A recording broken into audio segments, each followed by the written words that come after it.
Hello everyone, in this video I will tell you step by step how you can add font inside the Pixallab. First of all, you have to open Pixallab and add any text in it.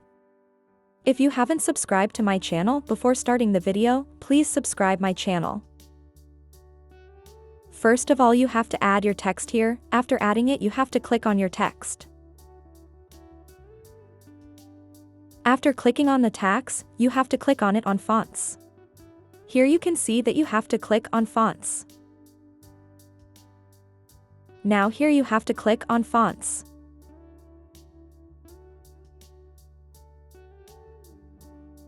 After that you have to click on my fonts at the top.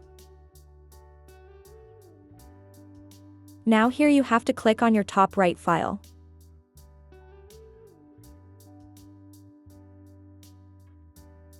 Now here you have go to the gallery of your mobile phone and select downloaded fonts file.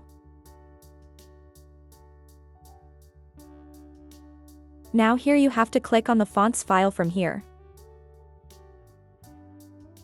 Now here you can see that the fonts have been added.